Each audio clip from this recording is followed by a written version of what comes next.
വരുന്ന അദ്ദേഹത്തിൻ്റെ വിശ്വമാറാകട്ടെ.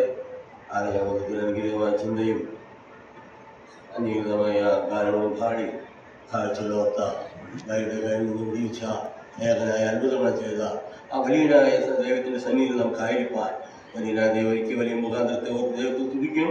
വിശേഷം തന്നെ കഴിഞ്ഞ ദിവസങ്ങളിൽ ചിന്തിപ്പിച്ച ഒരു വേദഭാഗം വായിച്ച് നമുക്ക് ഒരുമിച്ച് ആളുകൾ പങ്കിടുവാനാണ് ഞാൻ ആഗ്രഹിക്കുന്നത്. നമുക്കെല്ലാവർക്കും സുപരിചിതമായ ഒരു വാക്യം സങ്കീർത്തനം 2:12 വാക്യമാണ് ഞാൻ ചിന്തിക്കാൻ ആഗ്രഹിക്കുന്നത്. സങ്കീർത്തനം 2:12 വാക്യം. അവൻ കോപിച്ചിട്ട് നിങ്ങൾ വഴിയിൽ വെച്ച് നശിച്ചു പോകാതിരിക്കാൻ പുത്രനെ ചുംബിപ്പിൻ. അവന്റെ കോപം ക്ഷണത്തിൽ ജലിക്കും. അവനെ ശരണം പ്രാപിക്കുന്നവരൊക്കെയും ഭാഗ്യവാന്മാർ. ഈ ആരാധന ചിന്തിപ്പിച്ച വാക്ക് പുത്രനെ ചുംബിപ്പിൻ എന്നുള്ള വാക്കാണ് എന്നെ ഈ ദിവസം ചിന്തിപ്പാൻ ഇടയാക്കിയത്. 2-ാം സങ്കീർത്തനം നാം വായിക്കുമ്പോൾ നമുക്ക് അവിടെ കാണുവാൻ സാധിക്കുന്നുണ്ട്. ഒരു മസിക സങ്കീർത്തനമായി നമുക്ക് ഈ സങ്കീർത്തനത്തിനെ കാണുവാൻ തൊക്കവണ്ണം ഇടയാകുന്നു. മാത്രമല്ല, ഒരു മസിക സങ്കീർത്തനം എന്ന നിലയിൽ നിത്യപിതാവിന്റെ നിത്യപുത്രനായ കർത്താവായ യേശുക്രിസ്തുവിനോടുള്ള ബന്ധത്തിൽ പ്രവാചനികമായ പല സത്യങ്ങളും ഈ 2-ാം സങ്കീർത്തനത്തിൽ നമുക്ക് കാണുവാൻ തൊക്കവണ്ണം ഇടയാക്കുന്നുണ്ട്. അതിന്റെ 7-ാം വാക്യത്തിന്റെ അവസാനം നാം ഇങ്ങനെ വായിക്കുന്നു: നീ എന്റെ പുത്രൻ, ഇന്ന് ഞാൻ നിന്നെ ജനിപ്പിച്ചിരിക്കുന്നു, നിനക്ക് ജന്മം നൽകി എന്ന് നമുക്ക് കാണാൻ സാധിക്കുന്നുണ്ട്. അതിന്റെ 3-ാം വാക്യത്തിൽ നമുക്ക് രണ്ടാമതായി കാണാൻ സാധിക്കുന്നത്: നാം അവരുടെ കെട്ടുകളെ പൊട്ടിച്ച് അവരുടെ കയറുകളെ എറിഞ്ഞു കളയുക.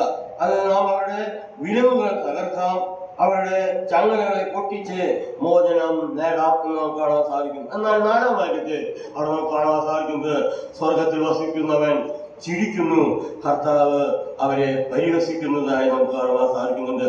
ഈ വേദഭാഗം നമുക്ക് വായിക്കുമ്പോൾ നമുക്ക് കാണുവാൻ സാധിക്കുന്നത് ദൈവത്തോട് നിരന്നുകൊള്ളുവിൻ എന്നുള്ള ഒരു ആഹ്വാനമാണ് നമുക്കിവിടെ കാണുവാൻ സാധിക്കുന്നത്. ദൈവത്തോട് നിരന്നുകൊള്ളുവിൻ. എന്നാൽ ആ 12-ാം വാക്യത്തിന്റെ അവസാന വാക്യം നമുക്കിവിടെ കാണുവാൻ സാധിക്കുന്നത് അവിടെ ഇങ്ങനെ പറയുന്നു: അവന്റെ കോപം ക്ഷണത്തിൽ ജ്വലിക്കും.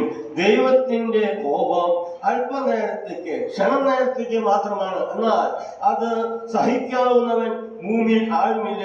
അവന്റെ പ്രസാദം, വായിക്കുന്നത് അവന്റെ പ്രസാദം ജീവപര്യന്തമുള്ളത്. അവനെ ശരണം പ്രാപിക്കുന്നവരൊക്കെയും ഭാഗ്യവാന്മാർ. ഞാൻ ഇങ്ങനെ പറയട്ടെ, അതുകൊണ്ട് അവന്റെ പ്രസാദം ജീവപര്യന്തമുള്ളത്. അതുകൊണ്ട് വഴിയിൽ വെച്ച് നശിച്ചു പോകാതിരിക്കാൻ പുത്രനെ ചുംബിപ്പിൻ. ചുംബനം നമുക്കറിയാം. ചുംബനം എന്ന് പറഞ്ഞാൽ നമുക്കറിയാൻ സാധിക്കും, അത് സ്നേഹത്തിന്റെയും അംഗീകാരത്തിന്റെയും ഒരു പ്രകടമായ ലക്ഷണമാണ് ചുംബനം എന്ന് നമുക്ക് കാണാൻ സാധിക്കുന്നുണ്ട്. നമുക്കറിയാം, ഈ നാളുകളിൽ വിലാപ വീടുകളിലായാലും വിവാഹ വീടുകളിലായാലും എയർപോർട്ടിൽ നിന്ന് വരുമ്പോഴും ഇങ്ങനെ പല സ്ഥലങ്ങളിൽ നിന്നുള്ള ഈ ചുംബനങ്ങൾ നമുക്ക് കാണുവാൻ സാധിക്കുന്നുണ്ട്. എന്നാൽ ഉൽപ്പത്തി പുസ്തകം 33-ാം അധ്യായത്തിലേക്ക് നാം വരുമ്പോൾ 4-ാം വാക്യത്തിൽ അവിടെ ഇങ്ങനെ വായിക്കുന്നുണ്ട്: ഏശാവ് യാക്കോബിനെ ചുംബിച്ചു. 1 ശമൂവേൽ 41-ാം വാക്യത്തിൽ നമുക്ക് കാണാൻ സാധിക്കുന്നുണ്ട്: ദാവീദ് യോദാവിനെ ചുംബിച്ചു. ഇതെല്ലാം പശ്ചാത്തലം പറയാൻ ഞാൻ ആഗ്രഹിക്കുന്നില്ല. ഇങ്ങനെ പറഞ്ഞ് ഞാൻ പോകാൻ ആഗ്രഹിക്കുകയാണ്.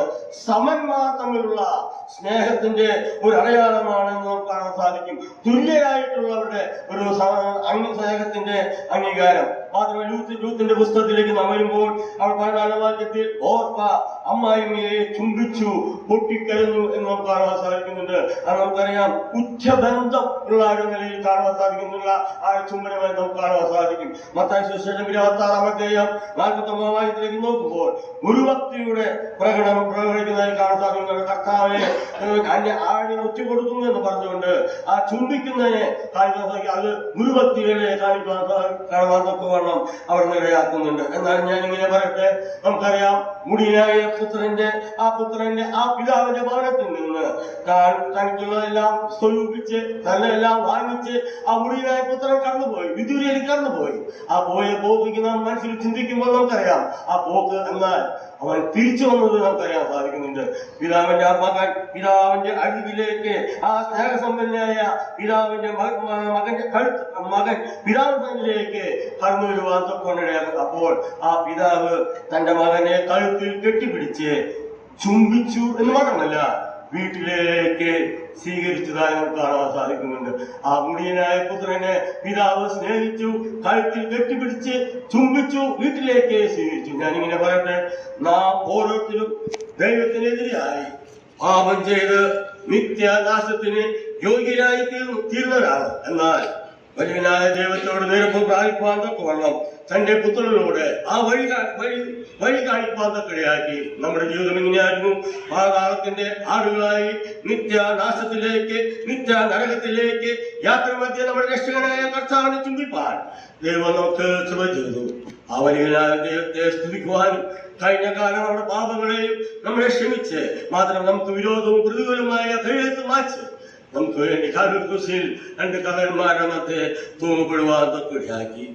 നമ്മുടെ നാവുകളിൽ കൊണ്ട് വർണ്ണിപ്പാൻ സാധ്യമില്ലാതിരുന്ന അവലിനെ ദൈവത്തെ വർണ്ണിപ്പാൻ, അവലിനെ സ്തുതിപ്പാൻ, അവലിനെ ദൈവത്തെ മഹത്വപ്പെടുത്തുവാൻ, അവലിനെ ദൈവത്തെ ചുംബിപ്പാൻ വലിയ ദൈവം നമുക്ക് ഇടയാക്കി. അതിനോർക്ക് ദൈവത്തെ സ്തുതിക്കാം.